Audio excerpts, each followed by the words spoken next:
CM, Queet CM, Queet Titas, I'd Sepka CM Heels,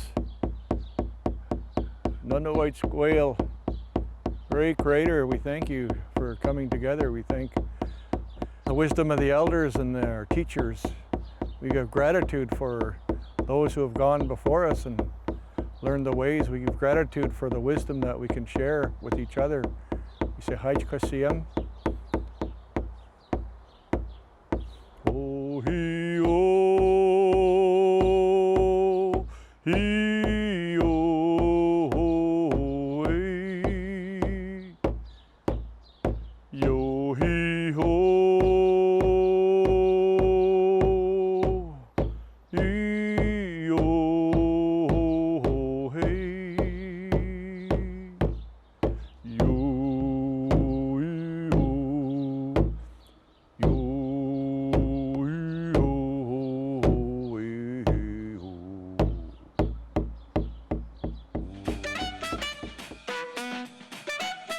Hey everybody, welcome to this episode of Wise Folks. This is part of a two-part series on complementary healthcare. We're so excited that you joined us, Vancouver Island. On today's episode, we're going to start introducing what complementary healthcare might look like. And for me, complementary healthcare means being in my favorite part of the planet, outside under the beautiful blue skies at a beach right here on Vancouver Island. So grab yourself a beverage, stay tuned, and enjoy the show. Oh, and by the way, if you're looking for Dan and Dan this episode, you're going to catch them on our next episode. So make sure that you're following both shows. We look forward to seeing you in just a few bits.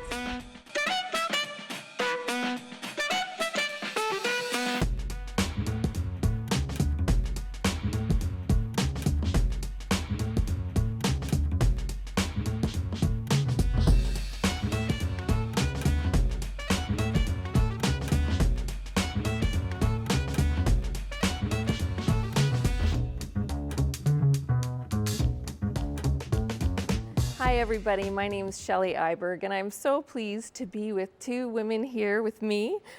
We have the lovely Andrée Boisvert and Sarah Smith.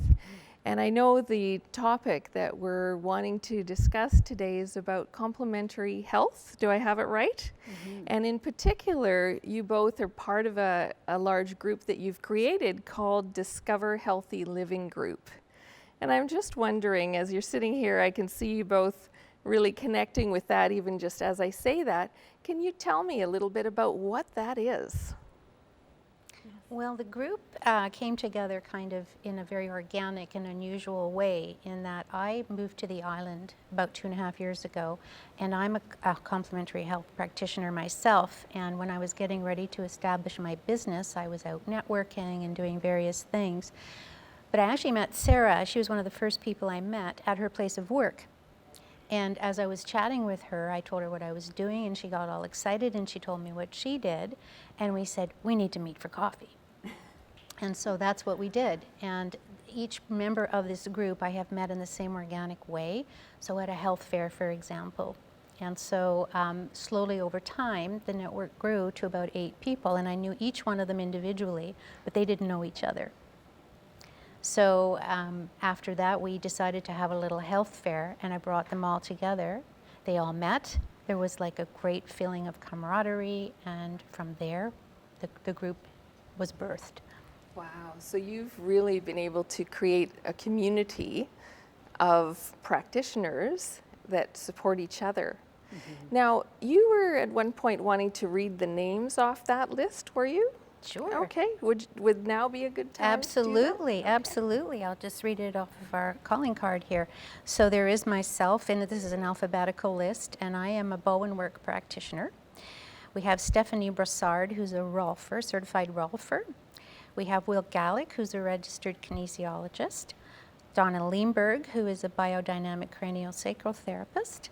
Alexis Taylor, who does traditional Mayan lymphatics. Glenda Neufeld, who does thermography. Nathalie Ristord, who is a certified hypnotist. And Sarah Smith, who does Reiki and quantum touch. So for someone that is interested in exploring what you have to offer, kind of how would they go about that? I think it's going with your gut and who resonates with you as a practitioner. And all of our wonderful therapies are complementary. So if you're going to the doctor, if you're going to massage, chiro, physio, all of these are great complementary therapies to help you get to well-being, to a space of well-being, to help heal. And how have you been able to work together? Well, what's kind of intriguing, I want to say, Shelley, is that most of these therapies are relatively unknown. And this is one of the reasons why we banded together, because we all shared this common concern. People don't know what it is that we do. And so by bringing us all together in one place, and we can then cross-refer to each other with great confidence, we also know that we have to educate to let people know that we're here and what it is that we do. Because there is mystery around a lot of the work that we do. It's not broadly known. One thing that I noticed, I know there were quite a few of you from this group that have come here today, and everyone is looking very vibrant and well. Can you tell me a little bit about how you're supporting each other in your own wellness? That's the best part, is that we actually trade with each other on a regular basis. So again, the belief that we can be at our best if we can treat our clients if we're at our best. So we trade with each other, and when we do refer amongst the group, we refer with great confidence. That's amazing. Now, let us see what Abigail is up to. Thank you so much for joining us.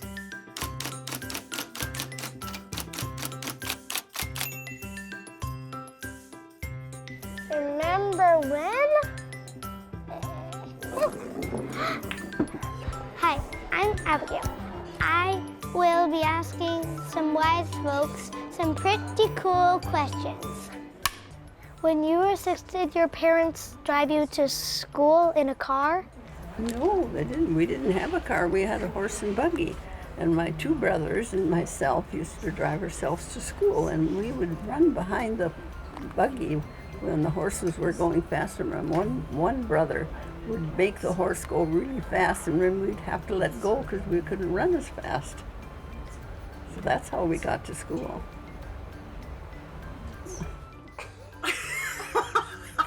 When you were my age, did your mom drive you to school? Oh, good heavens, no.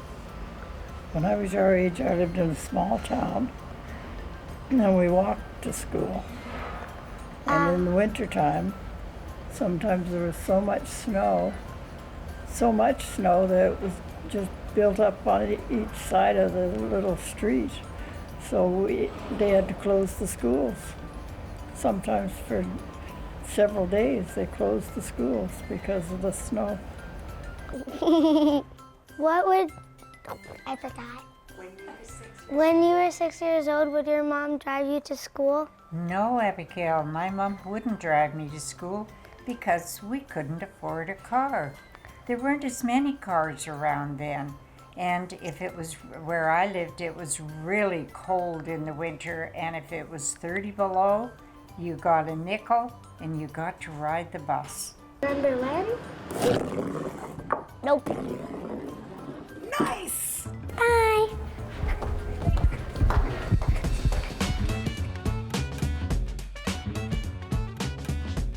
Welcome, I'm your host, Kevin Wagner, and I'm joined today with Glenda Neufeld. Glenda is a thermography technician.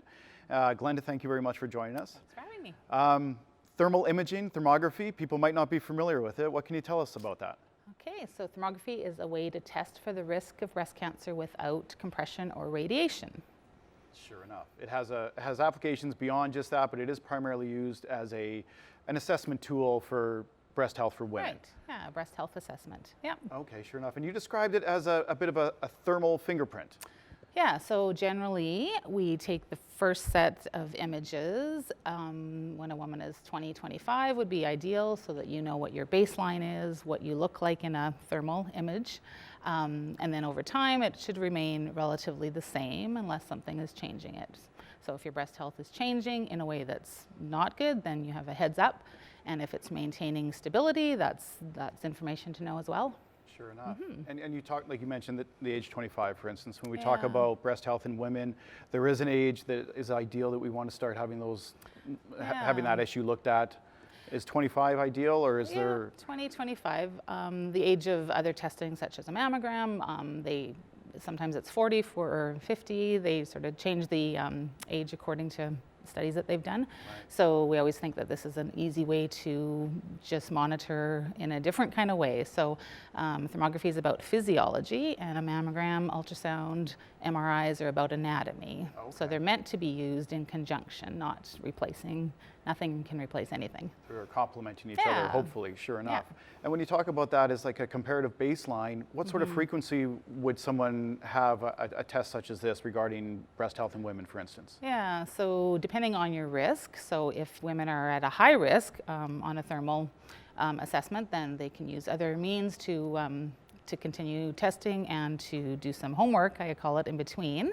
So if something is up hormonally, for instance, the thermography can indicate that, and you can work with a health practitioner on assessing and dealing with hormones and see if that makes a difference when you come back for the test again. An important part, the exam itself is read by board-certified clinical thermographers who do this and know what they are looking at, and they're giving indications on things to pursue. So it's not a diagnosis by any means of anything, but can give you lots of extra information. To give a visual of what we're describing, again, this might be something people are more familiar with seeing on television or in the movies, but here it is in a medical application. Yeah. Maybe walk us through what it is we're looking at with this image here, for instance. It looks like a handy cam, a small little camcorder, but doing a lot more for us in this case. Yeah, so we can see all the people behind the scenes making this work. Right, monitors and lights and all that. Yeah, the TVs, the monitor, and there's our guest, Stephanie. Our subject, Stephanie, very friendly. So thank you, Stephanie. Yeah, so we can see that, wave Stephanie, yeah, there she is. So we can see she has cold hands, hold them up again. So the fingers, so we always look at this, the scale on the side, so the blue colors are cool, and then working up to the yellows, sort of not cool and not hot, the red is hot, and when it gets to the top it goes white hot. So we can see also her nose is cold. Sure. So anything close to her core is warmer. So red does not mean she's sick, it just means that's warm. So it's in the analysis, obviously, that the information comes. This is, we can see what we see to the naked eye, but like I say, when it's analyzed by the clinical thermographers, that gives the actual medical information. Absolutely. And then again, when we talk about like comparative baseline, you would have a thermal image maybe from a few years earlier. You can compare it to a more recent one and see if there are areas of concern you want to be addressing or looking into. Yeah, so a lot of people will have, like, say, the cranial image done. There's a potential that there's some dental pathology. They go to get that taken care of, come back, and their image is different. And again, they feel better. And same with breast health, right? If it's hormonal or things are not going in the right direction, they do some, some preventative strategies, again, with all kinds of medical professionals, naturopaths, etc. They come back and we can see the difference, and they can see the difference. So they say a picture is worth 1,000 words. And it's interesting to see, like, again, with Stephanie, you can see the portion where she has clothing that's covering it, but it's just a different temperature read there, and it's what an interesting tool. Let people know you're with the Thermography Clinic of Vancouver Island. Find us on the web, so thermographyvancouverisland.com, and make appointments at the clinic we have in Qualicum. I also do a lot of traveling around, so different medical offices, so they can inquire as to where I will be near them. That's great. Well, thank you so much, Glenda. That's fascinating. That looks very interesting, and certainly a tool that people can be considering regarding the health assessment. Thank you very much. Thank you.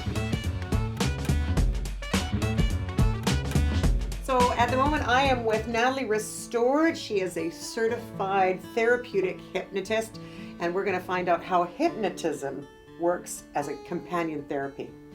Tell us about what you do. Well, first of all, I'm using hypnosis to help people clear blocks. It could be mental blocks, it could be emotional blocks, and even physical pain. So whatever is the root cause, the idea is really to put people in a deep, deep state of relaxation, which is hypnosis.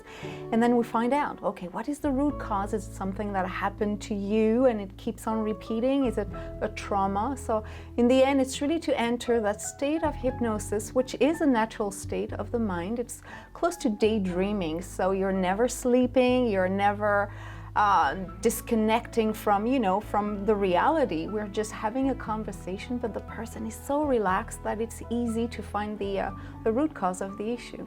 And I think it's important that we express to our audience that hypnotism for show and hypnotism as a companion therapy is an entirely different. You're not going to make me do the chicken dance all of a sudden, right? Unless you really want to. Unless I want to. Okay, but it's not entertainment. No, it's not. Actually, we're both using, whether it's a stage hypnotist or a therapeutic hypnotist, we're still using the person's mind to allow them to do what they want to do. But when you're on a stage, first of all, there's a test being done, and people are actually willing to play the game of doing something crazy. They know there's an audience. When they come to me, it's really because there's an issue and they really want to let go of it. So, if someone has had an accident or perhaps taken a fall or had a problem for a long period of time with their body, how does that trauma stay in the body, right? How would hypnosis help us with that? Well, first of all, as you just said, the body and the mind will remember the emotions around the fall or the accident. So when you are in hypnosis, we're just trying to rewrite the story, to deprogram, to allow the person to associate the accident with a new pattern or new emotion. So if ever the person fell in a staircase, well, if ever you will have occasions where you'll need to use a staircase, well, then the fear is not there anymore. It's just like writing over a new story. It's an edit, right? Exactly. It's an edit and a reprogramming of what was already there. Is it easy for people to come to that state of relaxation for hypnosis, or is it a difficult thing for people to do? Well, it depends. I mean, if you're a person who's practicing, let's say, yoga or meditation, that might be easier, but everybody can be hypnotized. Hypnosis is a natural state of awareness, if you want. So it's kind of like daydreaming. So when you're with me, I just talk slowly to allow you to enter that deep state of relaxation. So that's where the mind is just, unleashing any kind of blocks or traumas, or whether it's connected to a fall, whether it's connected to a fear or of, self-confidence, whatever the issue is. So again, you were talking about, the difference between showman style and real, the difference being though that getting you to the relaxed state. Is there still the 10, 9, 8, 7? It could be. You do not have to use that, but that is actually a process where the mind tends to let go the closer you go to 1. And if the person says or does that countdown on her own, suddenly you can actually hear that their tone of voice is slowly going down. So it's just a way it's an association in the mind where when you count down, suddenly you go deeper. So it's a way of helping people. Yeah. And this is a practice. This isn't, not everybody can go out and become hypnotists, right? It is a very skilled, high-level type of therapy. And for yourself, what got you involved in this kind of work? It sounds fascinating to me. So a long time ago, I used to work in a similar business, meaning in cinema. I used to edit, film, and produce movies and stuff like that. And eventually I've been asked to give some creativity workshops to help people use their, self-expression through art. So when people were deeply relaxed, when people were just painting and in the movement, in the action, they're actually taking themselves in hypnosis. That trance where you forget about time and space is hypnosis. So I realized, okay, if within a workshop they can let go and it helps them release their tension, let's use that moment and work on deeper issues. So I just became a hypnotism client, and I got trained by my therapist, and it took like a year of full practice to be certified.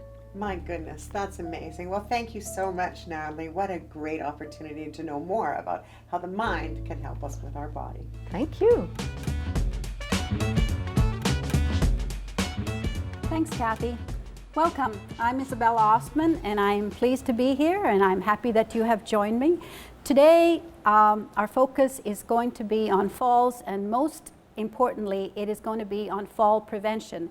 And to help me talk about fall prevention here today, I've got Will Gallick, and he is with, okay, I got this right, he is with Lifetime Fitness and Kinesiology. Welcome, Perfect. Will. Thanks for having me. So, Many elderly people, many not so elderly people, are afraid of falling. Our elderly dad, that's his biggest fear, is that he is going to fall, and as a result he has curtailed his exercise, he has cut back on his walking, and he walks stooped over top of his walker. Now you have some tips for fall prevention, and you're going to show us some exercises that we can do at home to help us out. Absolutely. And with falls, everyone goes through a lot of the same issues with balance, and they tend to start to bring their bodies down closer to the ground. So yeah, exactly. Posture starts to be on the back burner for most people. So when you see them in their walkers, they'll start to hunch over, get closer to the ground, because that brings them closer so they don't fall as hard. So what we want to try and do is some chair exercises. All right. Very simple. Everyone should have a chair at home, and we want to try and work on getting our posture a little bit better. So first thing that we want to do is we want to sit right back into the chair, and we're going to try and lean back to open up our posture by pushing off the thighs a little bit. So you push back, raising the sternum up and the chin up, stretching out your torso, and then you bring it back forward. So for something like this, you would do 2 to 3 sets of about 10 repetitions. It should only take you... If you can't do 10, then you start with 1? Do 5, do 3, whatever you can start with. Okay. But everyone will have a starting point, whether it is 10 or a lower number. Okay? After you start to open up the torso, we can start to work on rotations. A lot of people, when they start to lose their balance, they aren't rotating properly to self-balance. So the torso needs to be twisted. So if you grab onto the side of the chair with your hands and one going backwards, this will help twist your body. We do not want to let the knees and the hips follow the body. We want to keep them nice and straight as we twist through the motion. Right. Good, and you should feel that twisting through your thoracic area and lumbar, and then you take it over to the other side and you go back and forth, nice and gently. Wonderful job. That's excellent. All right. Okay. So other stretches that you can do are for the upper body into the shoulders, because if they're not holding properly on the sides, they're going to start to round forward. So opening up by grabbing behind you over top of the chair would be fantastic. There you go. As you can see, we're opening up through the shoulders and the pectorals, and then once you do those holds for about 30 seconds to a minute, you can then transition to overhead motions. So we open up through the triceps and around the armpits by lifting. Not doing that. You got it. I will show this one. Okay, you show that one. We reach up nice and high, trying to stretch out the front of the body like this. Okay?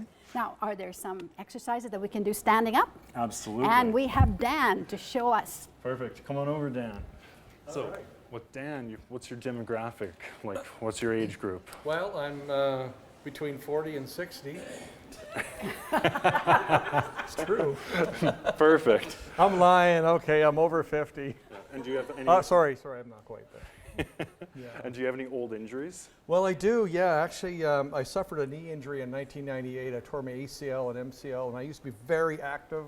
Yes. Skiing, lacrosse, running. I used to cycle a lot. I let that kind of be a hindrance for me, but I know I've been working around trying to figure out a way to focus on what I can do. Yes, and that's excellent, because you want to keep working on what you can do right now, because that will lead to more ability later. So exercises that you can do are working off of a step. This is a 6-inch step. Okay. What you'll want to do is you want to put your foot onto it, engaging through the heel as well as the front of the foot into the ball of the foot, and you're going to try and step onto it and then back down, keeping one leg on it the entire time. This will give you a lot of stability, so you'll be able to engage through the quads, the glutes, and the hamstrings. Okay? So my tendency is to use my left leg because that's my good one. Yeah. So I'm going to go like this, so I can engage my right leg. Absolutely, and that's perfect for today. What you can also use is your good leg as a demonstration for your bad leg. Okay, let's see how you do. You're going to push through. Excellent. And at the top, you want to work on good posture, and then you go back down. So what we want to look for is making sure that you do not rotate at the back. Try and keep your feet straight, hips straight, shoulders straight. Good. Then when you step back up, good, nice and under control. We don't want to move too quickly, and we do not want to feel like you're rushing, so that way you can engage properly, right? Excellent job. I feel it.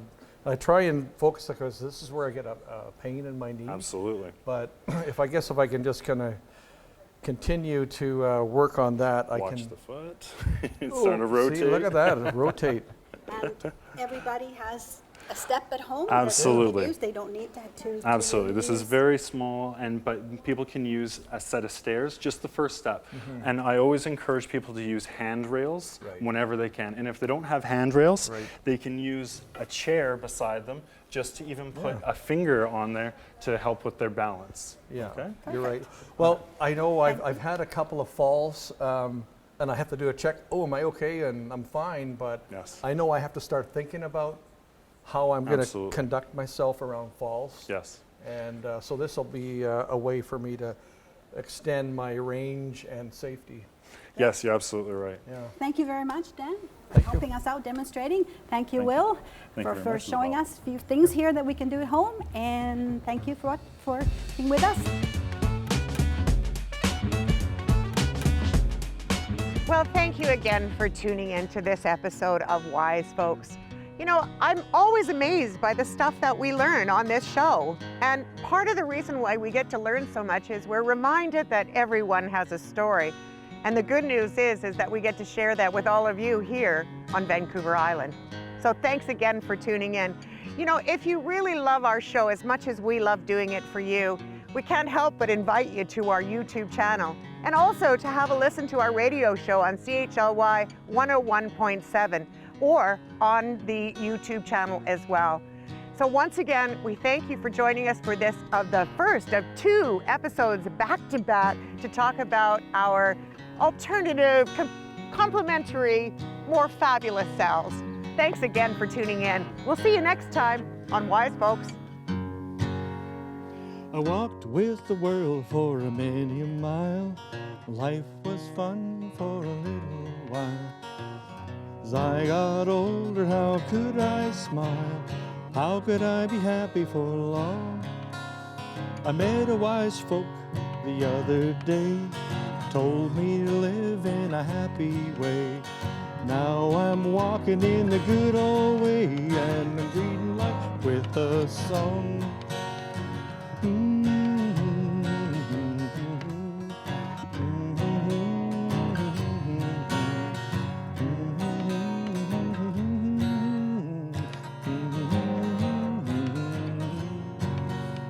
Something is missing in my heart today. I had to stop and rest a while. Not really sure what I need. How was I to find what's wrong? I met a wise folk the other day, told me to live in a happy way. Now I'm walking in the good old way, and I'm greeting life with a song. I'm greeting life with a song.